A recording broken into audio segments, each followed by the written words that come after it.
Lloyd Vehicle Consulting, not sponsored by Lancaster Insurance.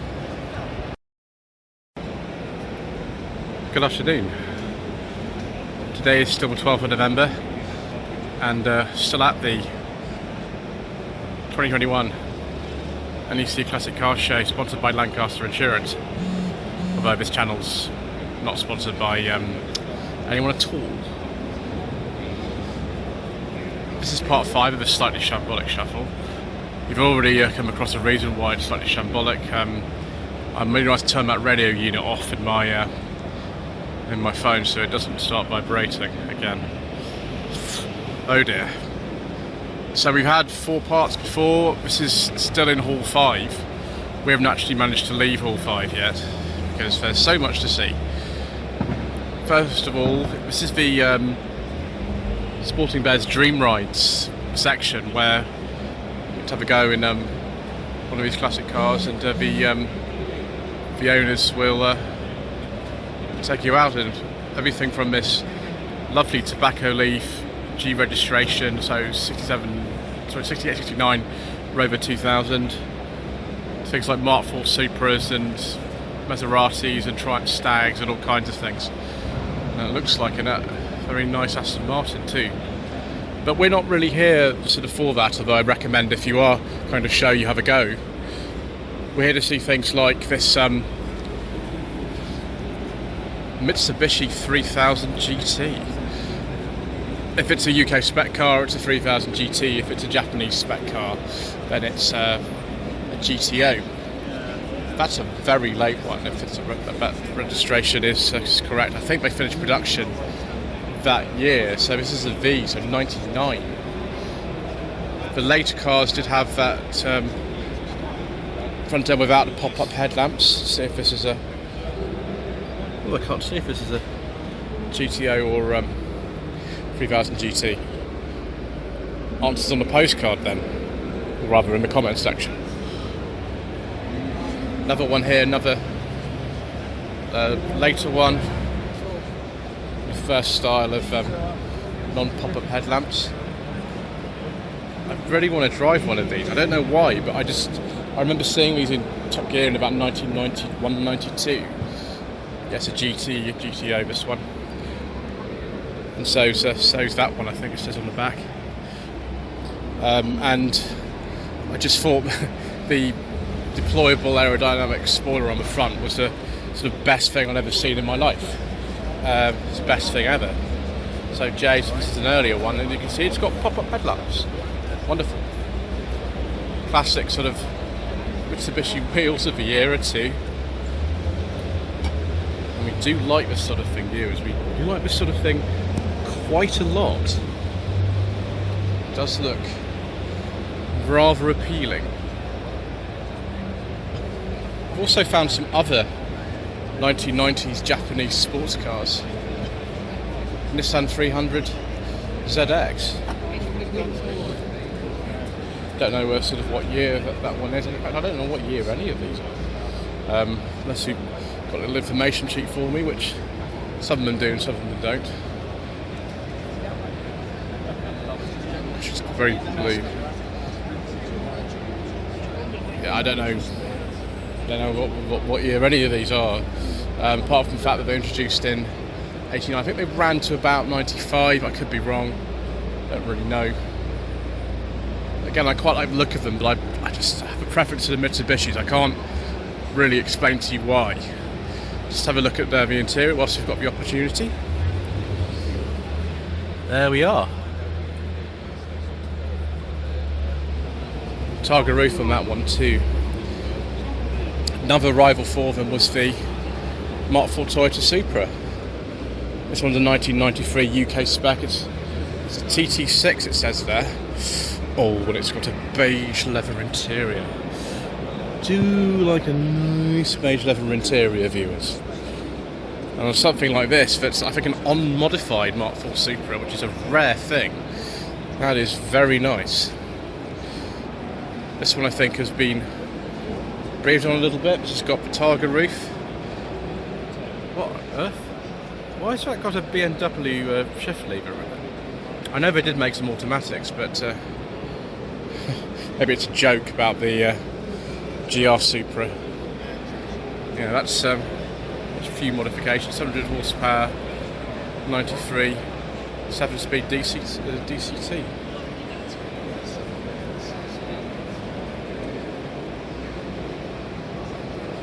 '93 Supra GZ Aero top. Again, one or two modifications. This one's got a manual in it. Big carbon fibre wing. Ooh. I have a feeling that some of these might have alarms on them. Better be a bit careful. This is a '98 Mark IV Supra. They did make, I think they made them until about 2002, if my memory serves correctly, but they stopped importing them to Britain about, let's say about 96. I can't remember, viewers. I'm very bad on these sorts of things, I'm afraid. I do apologise for any incorrect information and things like that. So yeah, this is a Japanese import, so I presume imports would stop by then. Better not get too close to this one. There you are, I see it's a Clifford alarm system on this. Yeah, that's an Auto 2. Got some more Toyotas here. The Toyota MR2 Drivers Club. We've got all three generations. Fantastic. This is the last one. Sort of roadster type. Someone's very kindly left the bonnet open as well, so we can take a look. Lotus Performance. Toyota Sport. I wonder if Lotus did help them with the Toyota Sport Tune version of this. 6-speed gearbox in this particular one. Here's the second generation MR2. I think there were 5 different revisions to this, so this is a very late one on a T. I think they were 1990 to 2000, so 10 years. Obviously, if you want to see more about MR2s, then you can have a look at the Lorry's Mechanical Mile on this channel, because they love these. Airbag, so sort of later. Still got the indicator stalk on the right hand side, so still not entirely to European taste.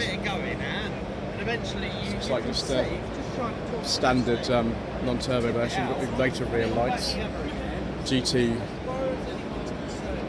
stroke I 16 Mark 1 MR2. I think this is same engine that they put in the Toyota AE86, as far as I remember. Could be wrong. This will be a later one on an F, so 88, 89 plate, yes, 88. Mark 1B T-Bar. Yeah, 4 AGE, so same engine as in the A86. And a right hand indicator stalk, of course. It smells lovely in there. Someone's been doing some detailing, I think. Yet more tasty Japanese classics. The Mazda RX-7 FD Owners Club. This one's a P, so be 1997. Don't know what these two are. Got any information sheets here? Doesn't say, just lists all modifications, which I'm sure is important for these.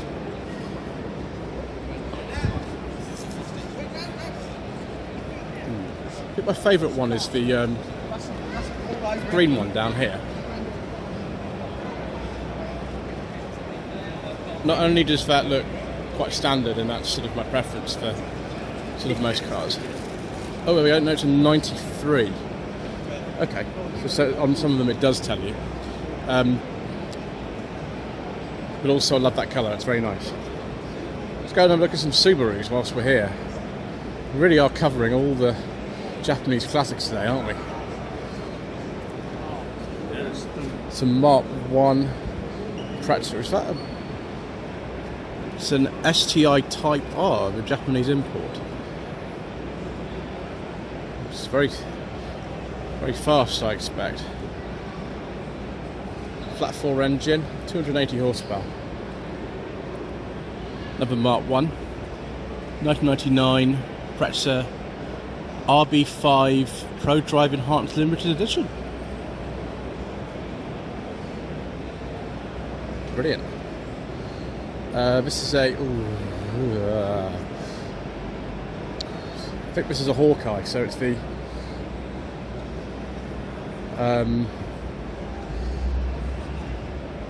the sort of later second generation Impreza, although I think it's the bug eye, blob eye, and then Hawkeye, so yes it is. This is the RB32 limited edition. It's quite a late one for this. I think the third generation Impreza came out quite soon after these were made. I have driven an Impreza, but it was the third generation STI. I thought someone's left the windows open for me. Brilliant, I can have a look. There we go, it's got a little touchscreen radio thing in it, and all those gauges and things up there. I wouldn't mind having a go in one of these actually. I think it'd be quite fun. Yeah, another RB320 there. Right, let's go and have a look at some cars from other parts of the world. So this is the Long Buckby Vintage and Classic vehicle meet. Any car over 25 years old, welcome. I've got a little bit to wait before I can take my Rover 45 V6 there. Ooh, 1936 Morris H Series 1, known as Greta. There's some information about it if you want to pause the video. There we go. Oh, it's a four-door. This is a DAX 40, don't know what they call these, DAX Cobra. Assembled by Carano between 1999 and 2001, although that is a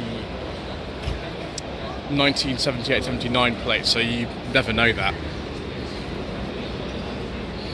Let's not touch anything on this.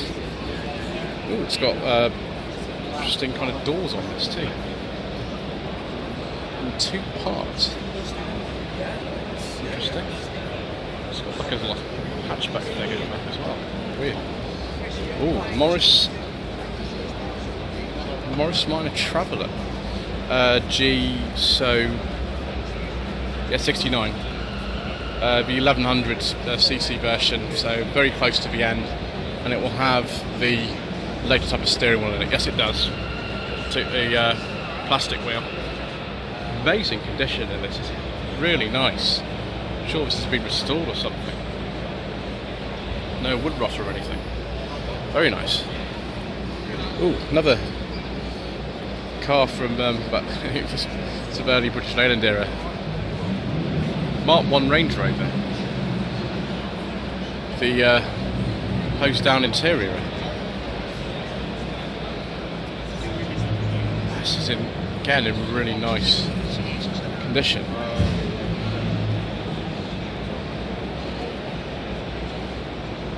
Next to a tiny little Austin A35 from 1956, and a Ford Consul Capri. Yes, very nice. 1963. I do like the look of these. They are very, very, very, very handsome cars. Very handsome. Total failure, of course, on the market, unfortunately. The later Capri was much better, so was the Cortina. See, we're going to take a look at the information board about this Range Rover now. There's just a fewer people around. So the LB 72, 73 plate. 73, there we go. 1938 Austin 12.4. Ah, lovely colour. Is that a green leather interior? Ooh. Ah, that's nice. Oh, wow. Yeah, but if you want extra luggage space, then you could just use one of those and go up the hinges down too, like an original Mini. Fantastic. Right, let's go and find some more cars we haven't filmed yet. Found a Unos Roadster called Bluebird. Mariner Blue.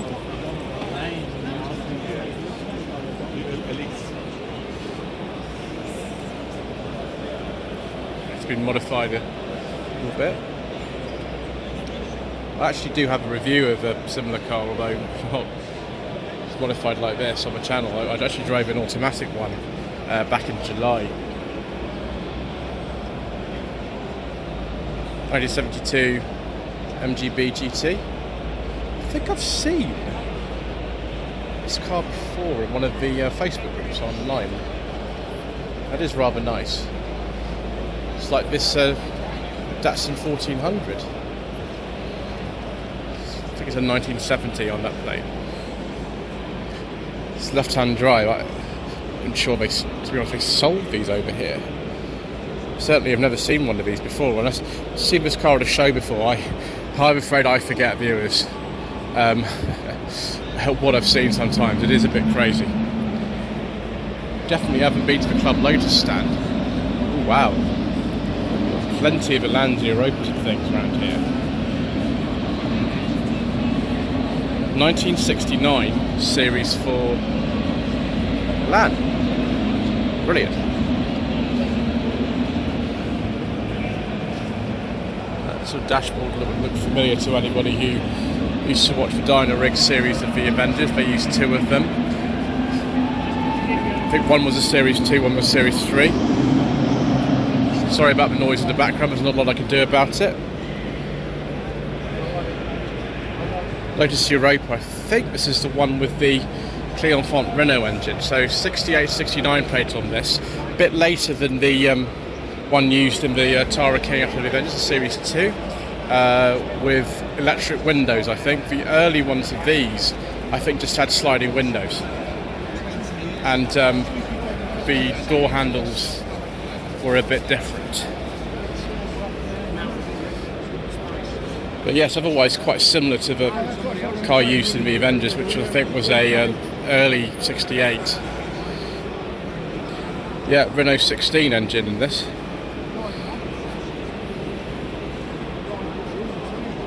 Might not be the Clermont, but just might be a mistake. I do apologise for this. Far too many mistakes in these Shambolic shuffles.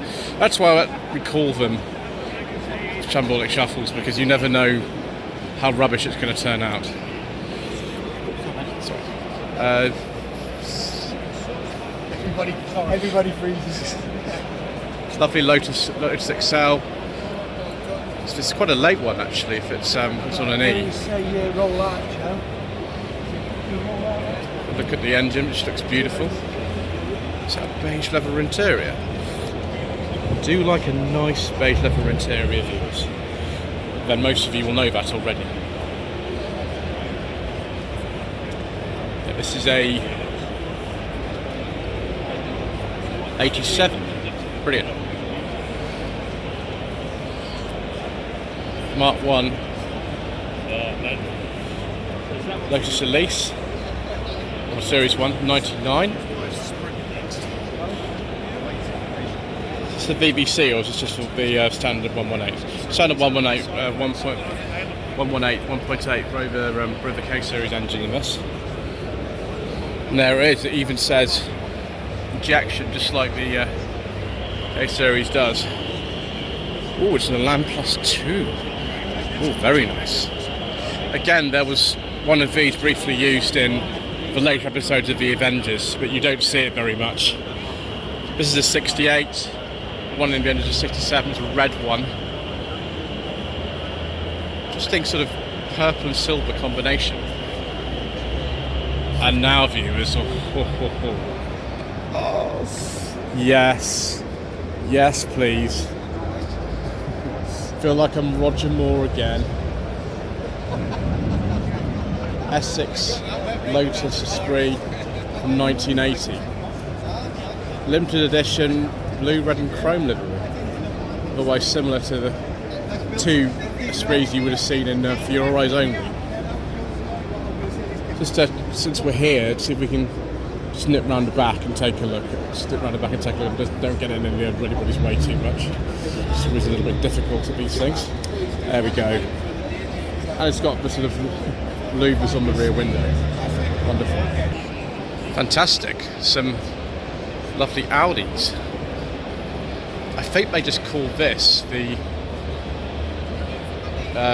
Coupe. I mean, earlier it was the 80 Coupe, but just for Coupe.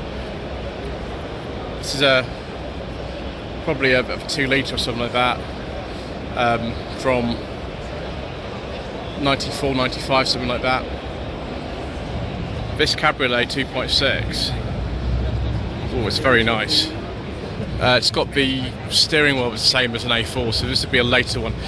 This is actually made until the year 2000, so although towards the end of production, it was just called the Audi Cabrio, not the 80 Cabrio. It's the 80 had sort of long dead by 2000. Ooh. Is this an Audi 90? We better take a look, viewers. We'll take a look. It's typical sort of interior. Oh yes, it's an Audi 90. 8990 plate. Ooh, an Audi 80 Sports. This is a previous generation from that one.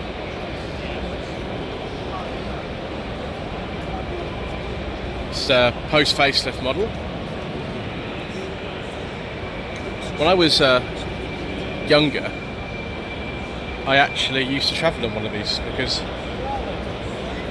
neighbour had one of these, and power locks button you just seen, I remember very much. It's funny what you remember when you're young. See what else the Audi Owners Club have. Oh no, this is the Audi 80 cabin coupe enthusiast, so slightly different. Another cabriolet. This is interesting one. It's the earliest style of wheel, but I wouldn't know. It's a 96, so probably just before they dropped the Audi 80 name from them. And this is just called the Audi Cabrio, so yes, they did. See what the steering wheel looks like in these. Yeah, it's got the headers on it too. Do you like this colour? It's rather nice. Another one of the coupes.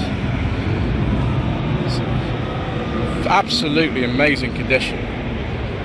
This one's a 1994, which is a Quattro 2.8e, so that'll be, it's a bit nippy then. Sorry about my fingers on the lens, viewers.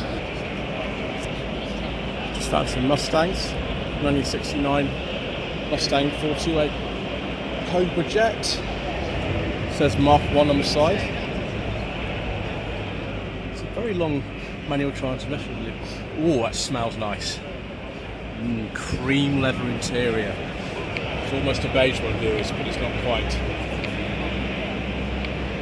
Those rear lights. And again, this looks very similar to the Bullet car. I don't think it is, but it looks very similar to it.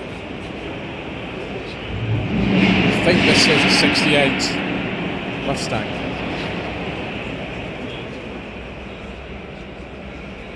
It looks so similar, doesn't it?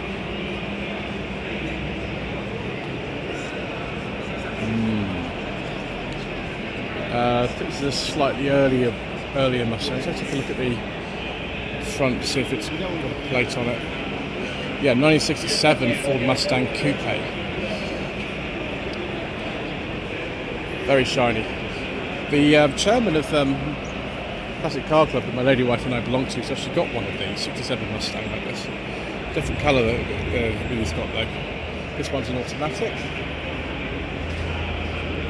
It's a 2010 or early 2011 Mustang convertible. I think this is the DG500.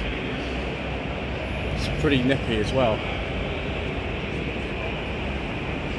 Got two Volkswagen things here. I keep forgetting what the name of them was in this country. It's answers in the comment section below. We saw one of these just right at the beginning of part 1. It feels like a long time ago, because you know, the same day. Splinter Cell Car Club. That one's on a P, so 7576 plate. It's been a long day of filming. H6970, left-hand drive one. So type 181, 182, and a Ford Fiesta XR2. I think so. It's been like modified and everything. But yeah, the nice period colour and everything. Actually got a roll cage in it for extra fun. Right, let's go and take a look at some more American cars. 1971 Plymouth Satellite Sebring Plus. Ignore that plate on it, I'm sure that's incorrect. Look at this. Very, very, very lucky condition. Lotus Coupe. Probably quite nippy on a drag strip. 1966. I think it's a Dodge Coronet. A little cheeky rev counter there that's been added by somebody. 426 Hemi V8. Yeah, it's a Coronet 500. This 1968 Dodge Charger RT. I've had one of the cars used in Bullet, and here's the other one, although that was a black car.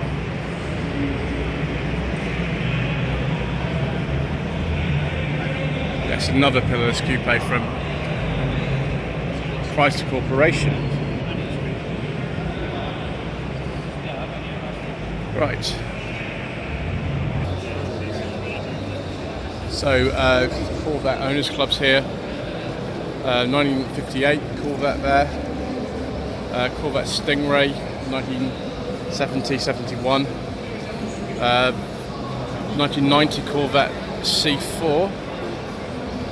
Oh, it's got an airbag in it already. And a biscuit leather interior with electric seats. Fascinating. I will get round to the front in a second though. We'll just go this way, it's a bit easier. Can't remember what type of Corvette this is, but because it's got a British plate on this, it's not a personal plate, 56, so I don't know if that's a personal plate, so yeah, I'm not actually sure, viewers, sorry. Not sure about this one either. I can't remember what generation these are, so it'd be, I think these are slightly different generation. I can't actually remember, I'm afraid, viewers. I'm not very good. Is this a C5? And that's a C6 or 7? I don't really know.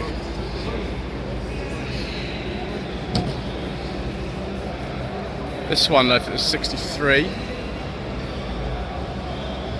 Very nice.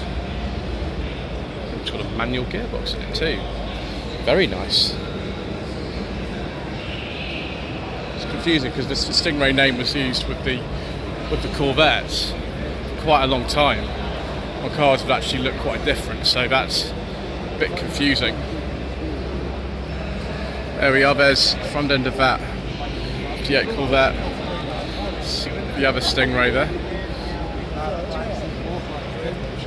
And the C4.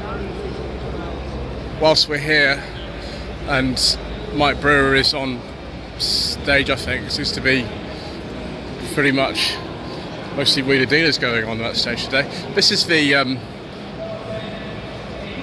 63 Bedford C8 Dormobile that was done on the show quite recently. I actually watched an episode of this. It's one of the few that I've seen, and it looks interesting. It's a Ford Pinto in there with an automatic gearbox. Massive job of an engine conversion.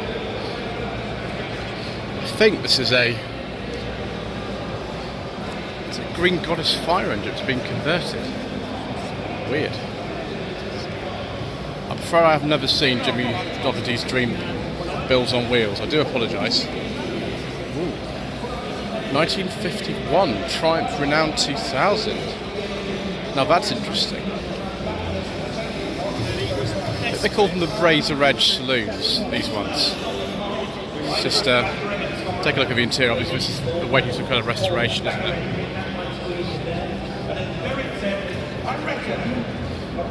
What's this? What's a Frog Eye Sprite?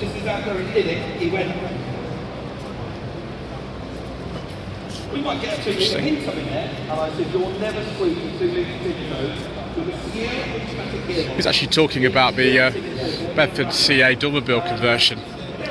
Right, let's go to the other side of the hall, and we're almost finished in this hall now. I've just spotted this 2CV based kit car. I think this is called a Manx. I've never seen one of these before. I've never heard of one. Latest style mini door handles on this.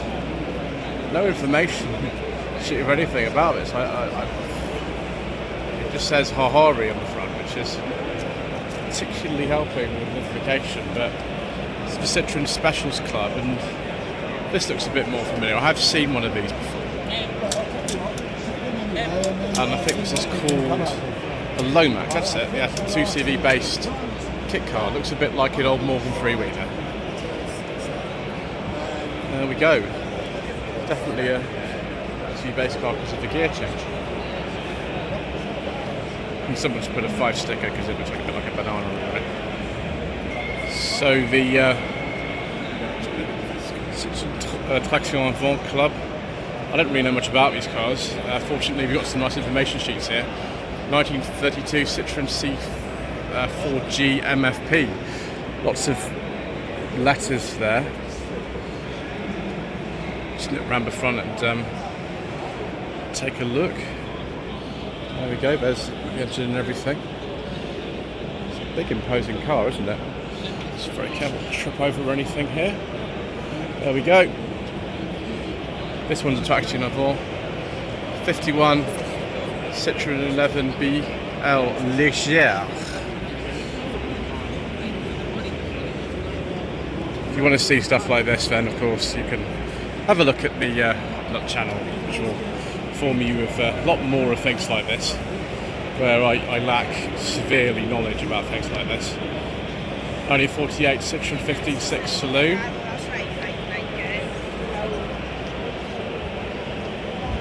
Monocoque construction and front wheel drive, so pretty revolutionary when these came out in 1934. And then 1925 Citroen 5 horsepower CV Trèfle Cloverleaf. I don't think I've ever seen one of these before. It's tiny. Because it's quite a light car back in the day. Oh, it's got a starting handle too. Wonderful. This is the Speedsters and Spiders Club. Presumably a club for people who have Porsche 356s and 356 replicas. I mean, this is a replica. I can tell that straight away by those gauges, which don't look at all original. Very nice though. I mean, even replicas are worth a lot of money. Ooh, Porsche 356C from 1965. I don't mind if I do. How lovely. It does look rather tasty. Is that a Porsche 550 Spider replica? Yeah, it must be, 'cause it's a 66 plate on this. There's quite a few people standing around there, so I won't butt in. Another Speedster.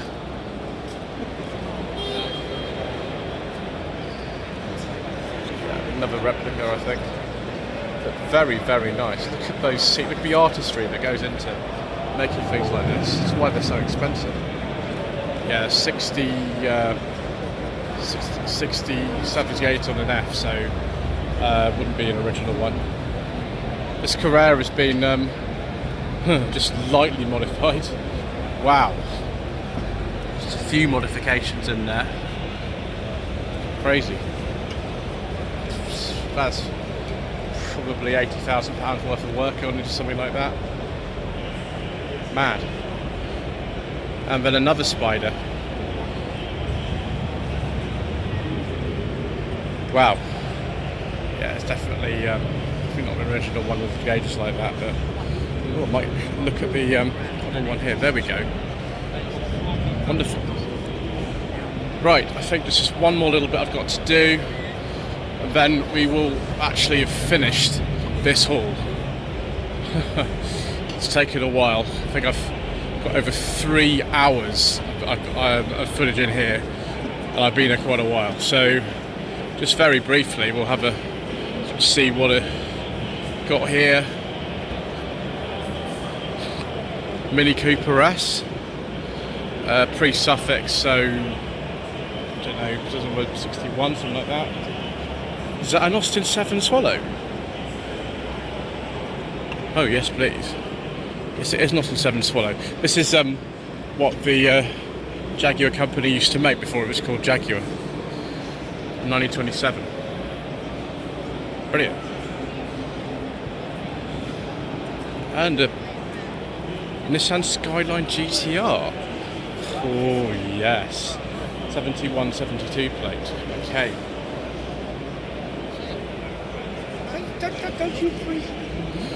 Viewers will have to tell me whether that's actually the original engine for the car, because I absolutely no idea.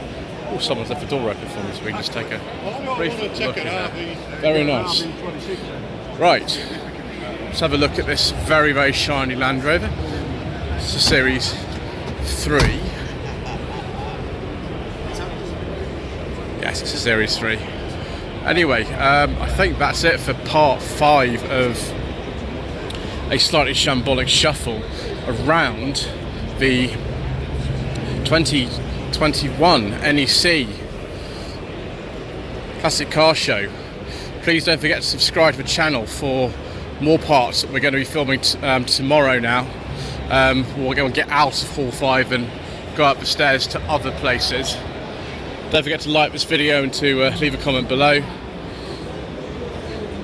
And thank you very much indeed once again.